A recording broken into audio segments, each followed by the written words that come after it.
नमस्कार दोस्तों, स्वागत करता हूँ आपका इस मेरी सेकंड वीडियो में।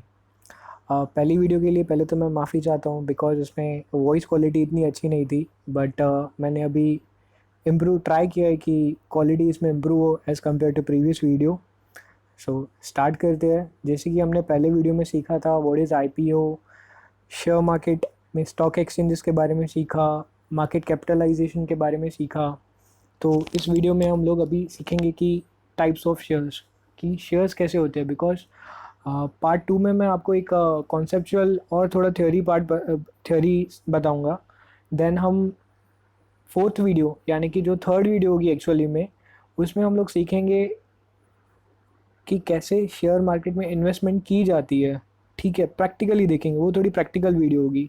सो as compare to theory means ये शायद वीडियो थोड़ी लंबी हो सकती है, तो प्लीज़ आप बने रहना एंड तक। चलो स्टार्ट करते हैं।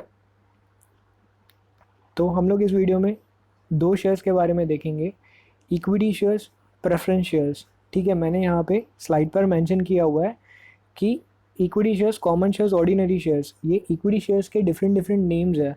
दूसरा मैंने इक्विटी वॉरेंट्स भी लिखा है, ये हम एंड में सीखेंगे। ठीक है, और तीसरा प्रेफरेंस शेयर्स मेंशन किया है। तो टोटल दो टाइप के शेयर्स होते हैं, इक्विटी और प्रेफरेंस। इनके अंदर इनके क्लासिफिकेशंस होते हैं। ठीक है, यूजुअली ना जो इंडिविजुअल इन्वेस्टर्स रहते हैं ना, वो इक्विटी शेयर्स के बारे में ही देखते हैं। तो ऑब्जेक्टिव ये है कि एटलीस्ट हम ट्रेडिंग करना सीखें। हाँ, अगर हम लोग पढ़ाई के बेसिस पे सीख रहे हैं तो फिर तो भाई बहुत ही थ्योरी है, जितनी हम थ्योरी एक्सप्लोर करेंगे उतना कम है।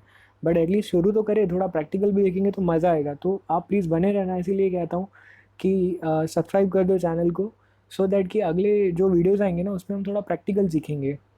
ठीक है, सेकंड स्लाइड पे आते हैं। इसमें मैंने लिखा है कि व्हाट इज़ इक्विटी शेयर्स, इसके बारे में मेंशन किया है। इक्विटी शेयर्स क्या होते हैं? ठीक है, कंपनी को जब भी पैसा चाहिए रहता है तो वो हमेशा लॉन्ग टर्म पर्सपेक्टिव के लिए चाहिए रहता है। ऐसे नहीं कि 1 साल के लिए चाहिए फिर वो बाद में रिटर्न कर देगी, 2 साल के लिए चाहिए तो 2 साल के लिए मार्केट से पैसा उठाएगी, देन फिर वापस रिटर्न कर देगी। नहीं, जब भी कंपनी को लॉन्ग टर्म के लिए पैसा चाहिए रहता है ना, तो वो शेयर्स इशू करते हैं मार्केट में। कैसे? आईपीओ के थ्रू आते हैं, मार्केट में उतरते हैं, पब्लिक से पैसे लेते हैं और उनके बदले उनको शेयर्स देते हैं। ठीक है, फिर वो शेयर्स की धीरे धीरे वैल्यू बढ़ती है और अपने को, जब हम लोग वो शेयर्स को रीसेल करते हैं तो अपने को प्रॉफिट होता है, उस पर कैपिटलाइजेशन होता है, कैपिटल प्रॉफिट अपने को मिलता है उस पर।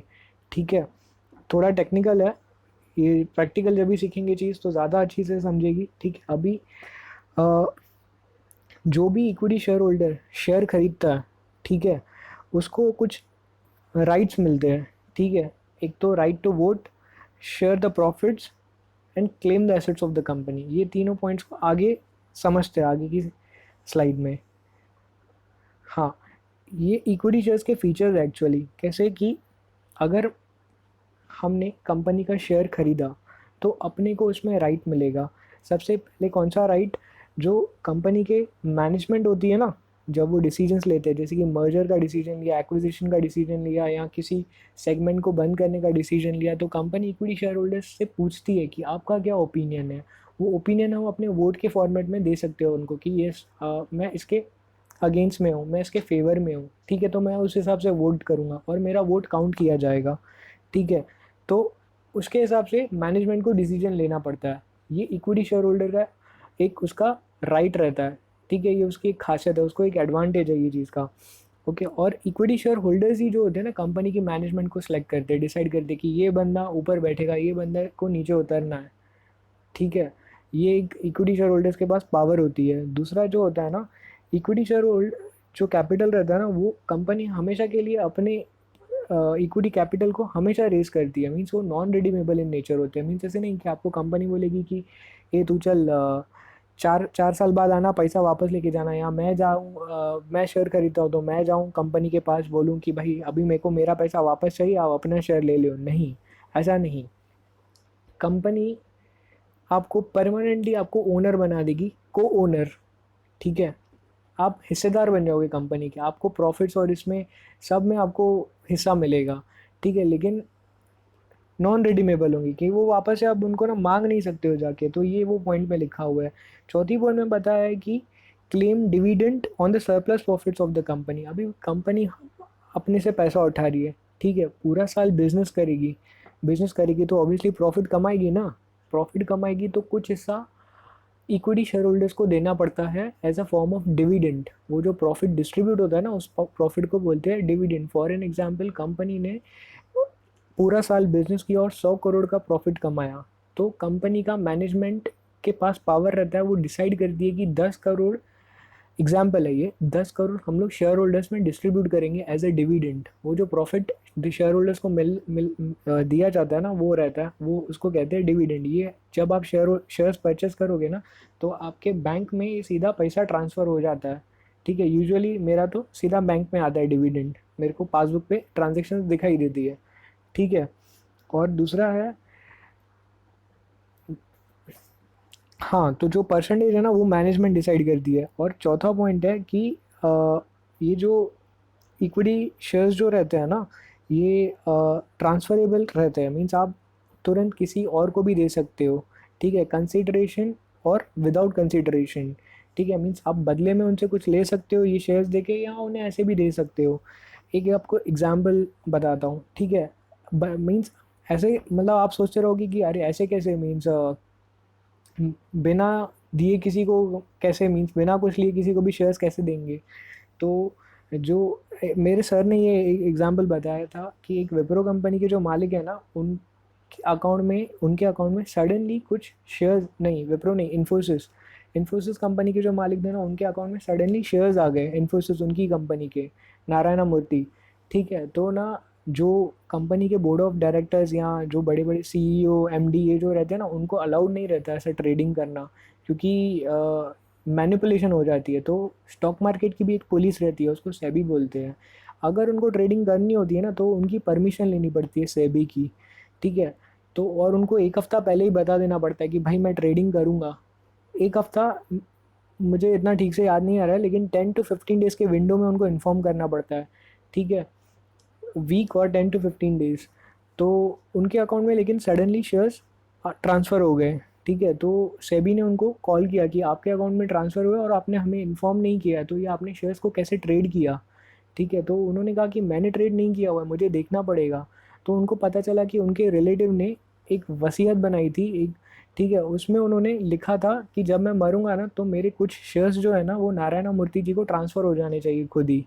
ठीक है, तो उन्हें बाद में इन्वेस्टिगेट करने के बाद पता चला, देन फिर वो न्यूज़पेपर में भी ये आर्टिकल्स आए थे कि इस तरह का इंसिडेंट हुआ। बाद में नारायण मूर्ति जी ने कहा कि ये मैं डोनेट कर दूंगा, ये शेयर्स इनको बेच दो मार्केट में, जो भी पैसा आएगा वो किसी एनजीओज़ को या किसी अच्छे काम के लिए यूज़ कर दो। ठीक है, तो ये एग्जांपल है कि विदाउट कंसीडरेशन कैसे होता है। ठीक है, समझे ये पॉइंट से। अभी दूसरा है कि यहाँ पे मैंने एक पॉइंट लिखी थी कि claim the assets of the company. ये मैं समझाता हूँ, ये कैसे है कि अभी सत्यम कंप्यूटर्स, ये कंपनी डूब गई थी, इसने फ्रॉड किया। अभी ये कंपनी को ना अक्वायर किया, कौन सी कंपनी ने, महिंद्रा टेक ने। ठीक है, तो ये कंपनी का समझो शेयर था 100 रुपीज़।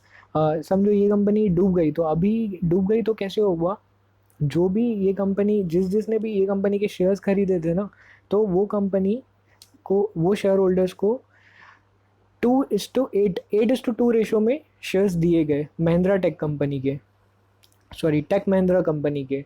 कैसे, अभी कैसे हुआ कि अभी टेक महिंद्रा कंपनी ने सत्यम कंप्यूटर्स को एक्वायर कर लिया, तो उनके सारे एसेट्स ले लिए। एसेट्स ले लिए तो बदले में क्या, बदले में उन्होंने अपने शेयर्स दिए, जो वो शेयर होल्डर्स थे ना पहले ही, उनको शेयर्स दिए।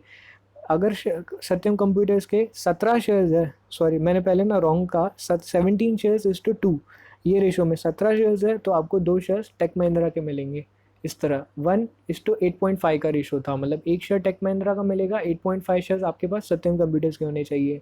तो वो है कि claim the assets of the company, वो सारे एसेट्स उठा लेगी, बदले में आपको अपने शेयर्स दिए। यहाँ तो अगर ऐसा भी हो सकता था कि सारे शेयर्स को, सारे एसेट्स को बेचा, जो पैसे मिले वो बाद में पैसे आपके अकाउंट में ट्रांसफ़र होते थे, हो सकते थे। ये भी एक एग्जांपल है, बट ये मेरे को थोड़ा रिलेटेबल एग्जांपल लगा, क्योंकि मैंने यूजुअली हमेशा ऐसे ही पढ़ा है कि एसेट्स बाद में कोई कंपनी एक्वायर करती है, बाद में वो खरीद लेती है, देन फिर उसके बदले शेयर्स दे देती है। मैंने ये बहुत देखा है, ये बहुत ही देखा है। तो ये एक एग्जाम्पल मेरे पास था, तो मैंने आपको ये एग्जाम्पल एक बताया।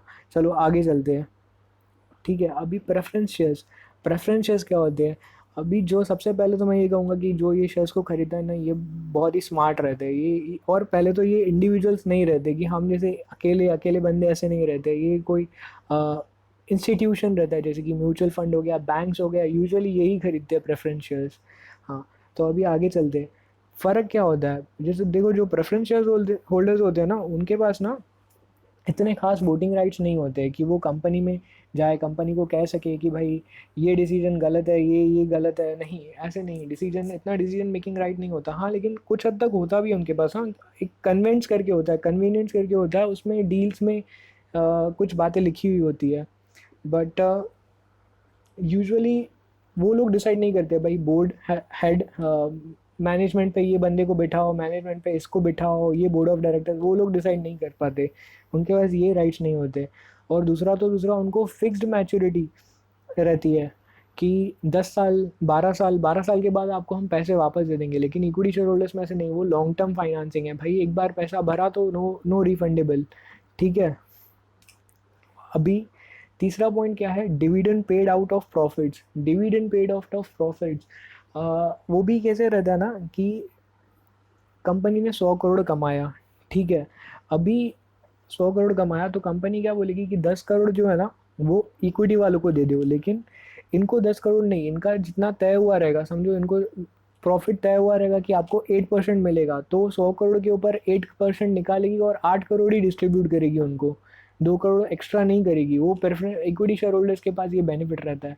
लेकिन अगर कम हो गया ना प्रॉफिट, ठीक है, अभी समझो कि खाली हुआ ही प्रॉफिट 10 करोड़, फिर भी ऐसा होगा कि कंपनी बोलेगी कि 8 करोड़ इनको देने हैं, लेकिन इक्विटी शेयर होल्डर्स को हो सकता है कि कुछ भी ना दे। ये एक इनके पास बहुत बड़ा एडवांटेज है। ठीक है, एक बहुत बड़ा एडवांटेज है। और भी इनके पास एडवांटेजेस है। जैसे कि समझो कि अभी कंपनी ने पूरा साल बिजनेस किया लेकिन उसको प्रॉफिट ही नहीं हुआ एंड में, तो वो साल तो गारंटी है कि इक्विटी शेयर होल्डर्स को कुछ भी नहीं मिलने वाला, लेकिन प्रेफरेंस शेयर होल्डर्स को मिलेगा। वो साल नहीं मिला तो कोई नहीं, उनको अगले साल दोनों साल का मिलेगा। अगर अगले साल प्रॉफिट होता है ना तो दोनों साल का मिलेगा, उसको कहते हैं क्यूमुलेटिव प्रेफरेंस शेयर्स। ये आप पॉइंट समझ लो, ये मैंने यहाँ पे लिखी है, बट आगे के जो नेक्स्ट जो पार्ट 2 वीडियो होगा ना, इसी वीडियो सेकेंड वीडियो का पार्ट 2 जो होगा ना, उसमें मैं आपको बहुत ही एक अच्छी स्टोरी टेलिंग फॉर्मेट में एक चीज़ें समझाने वाला हूँ। वो वीडियो ना सबसे झकास होगी, मैं खुद उस वीडियो का वेट कर रहा हूँ कि कब वो बनाऊँगा। ठीक है, तो आगे वाली पॉइंट में चलते हैं, आगे वाली स्लाइड में चलते हैं। ये ना मैंने इंडिया निवेश वेबसाइट, एक इंडिया निवेश की वेबसाइट से मैंने ये इमेज उठाई है। ये टाटा कैपिटल के शेयर प्रेफरेंस शेयर्स की फीचर्स है, मतलब फीचर्स नहीं कह सकते, मीन्स उनका डिस्क्रिप्शन है कि देखो क्या क्या पॉइंट्स उन्होंने मेंशन की थी। तो ये आप ना फोटो को देख सकते हो, नहीं भी तो आप इंडिया निवेश के वेबसाइट पे जाना, वहाँ पे थोड़े क्लियरिटी में दिया हुआ है, इमेज थोड़ा आपको क्लियर दिखेगा, इसमें शायद ना दिखता हो। ठीक है, तो देखो एक पॉइंट ये देखो कैसे है कि 7 ईयर्स की मैच्योरिटी, 7 ईयर्स के बाद आपको ये रिफंड होके मिल सकता है। ठीक है, और ऊपर से फिक्स्ड रेट ऑफ डिविडेंड है 7.50% ऑन अ फेस वैल्यू, मतलब कि फेस वैल्यू जितनी कीमत होगी शेयर की। ठीक है, सो ये फेस वैल्यू, बुक वैल्यू, ये सारी पॉइंट्स भी है, ये भी हम शेयर्स के बारे में सीखेंगे, बट फिलहाल अभी नहीं, अभी थोड़ा ये ना मतलब थ्योरी इतना नहीं समझेगा, पहले थोड़ा प्रैक्टिकल देखेंगे, देन ये 4th या 5th वीडियो में मैं ये सारी पॉइंट्स बताऊंगा, इवन सेवी के बारे में बताऊंगा, ये भी बहुत इंपॉर्टेंट है। बट एटलीस्ट हम लोग ना थोड़ा पहले प्रैक्टिकल देखेंगे। ठीक है, सो ओटीसी होते हैं, ये ओवर द काउंटर प्रोडक्ट होते हैं, मीन्स कि ना आप ऐसा डायरेक्टली जाके बोली नहीं लगा सकते हो, इसके लिए मतलब बहुत सारे बड़ा प्रोसेस होता है, और ये बड़े बड़े इंस्टीट्यूशंस ही कर पाते हैं। ठीक है, अगली स्लाइड में चलते हैं। ये है टाइप्स ऑफ प्रेफरेंस शेयर्स। ठीक है, rate of right, cumulative preference shares, non cumulative preference shares, option to convert, convertible, non convertible, participating preference shares, non participating preference shares. ठीक है, ये टाइप्स है, ये अगले वीडियो में मैं आपको ज़रूर बताऊंगा। और एक स्लाइड थी जो मैं नहीं डाल पाया इस वीडियो में, उसमें कैसे था कि मैंने एक वेबसाइट से उठाई थी वो स्लाइड, बट मैंने डाली नहीं है वो स्लाइड। ये थी जैसे कि गाइडलाइंस थी for issue of preference shares, मैं आपको बताता हूँ।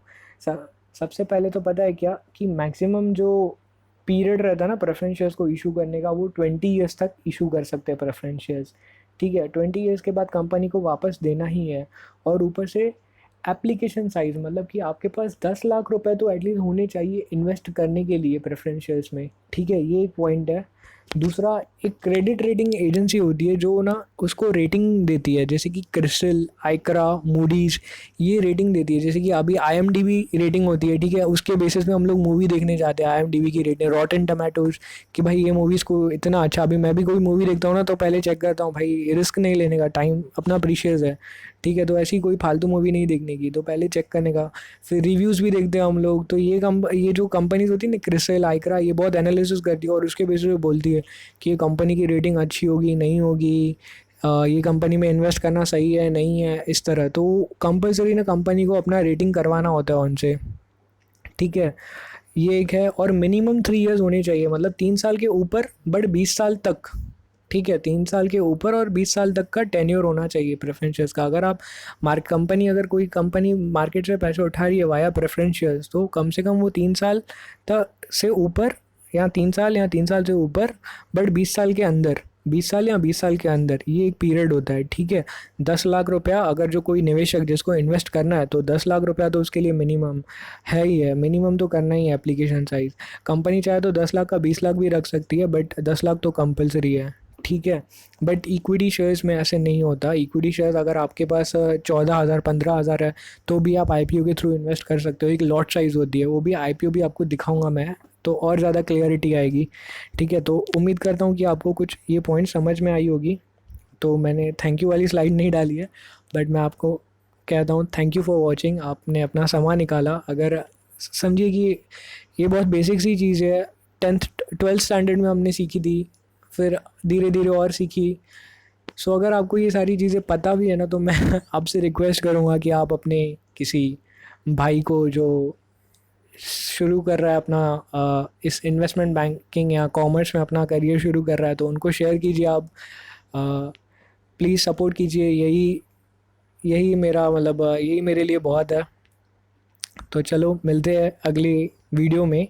अगली वीडियो जो होगी ना बहुत ही बढ़िया होगी, मैं खुद इसका वेट कर रहा हूँ और बहुत ही दिल से बनाऊँगा उसको। तो ठीक है, वो स्टोरी जो है ना बनाई है ना, वो आपको सुन के बहुत मज़ा आएगा, ठीक है। तो thank you for watching, once again signing out. मिलते हैं अगली वीडियो में। Bye bye, take care.